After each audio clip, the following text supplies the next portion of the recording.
Hidayah bisa datang kepada siapa saja, kapan saja, bisa melalui siapa saja dan apa saja atas kehendak Allah Subhanahu wa Ta'ala. Seperti yang dialami Wilhelm Ott, pria bertato petarung MMA yang menjadi mualaf dari balik penjara. Sebuah perjalanan religius yang panjang dari seorang Wilhelm Ott, seorang petarung MMA dari Austria menjadi mualaf. Di balik wajah sangarnya, beragam tato di tubuh, kegarangannya bertarung di oktagon, menghajar musuh-musuhnya sampai berdarah dan tanpa belas kasih, ternyata ada kelembutan dari Ott. Cerita Ott menjadi muslim dimulai dari tahun 2016, saat dia meringkuk di balik jeruji penjara.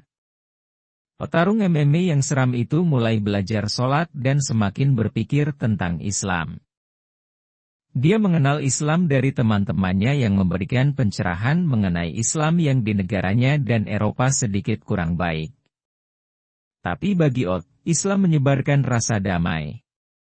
Setelah lama belajar, bertanya, berdiskusi panjang, petarung MMA yang sudah berkarir sejak 2006 itu memutuskan masuk Islam.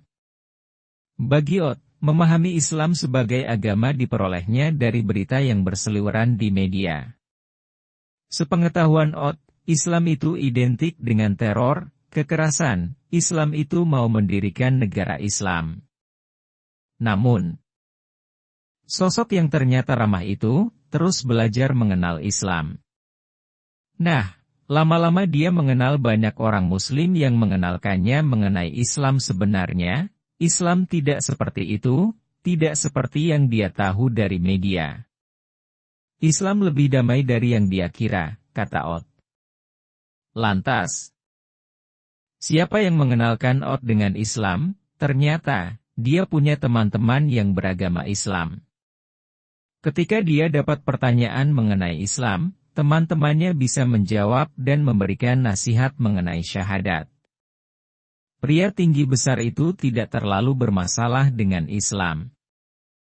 Begitu juga penerimaan keluarganya atas keputusannya untuk menjadi mualaf. Ott bercerita bahwa dia sudah tidak punya keluarga, orang tuanya sudah lama meninggal.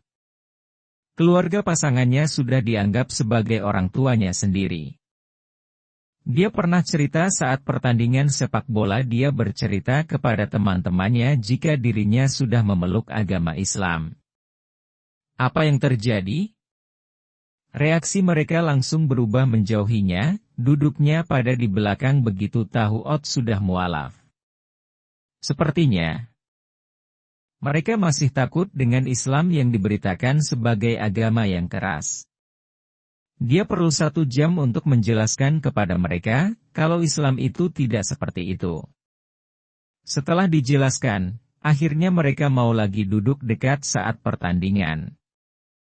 Ott juga punya studio atau gym yang sebagian besar ternyata diisi pegulat seperti dirinya yang 80% juga petarung MMA Muslim. Dia kemudian menceritakan perjuangannya setelah memeluk Islam. Penerimaan aneh kembali dialaminya ketika ada temannya yang awalnya dekat tapi kemudian menghindarinya setelah tahu Ott mau Islam. Ott kemudian menghampiri temannya itu dan bertanya mengapa menghindarinya seperti itu. Setelah kembali dijelaskan, temannya bisa mengerti. Ott mualaf dan menjalankan Ramadan pertamanya sebagai mualaf di masa pandemi.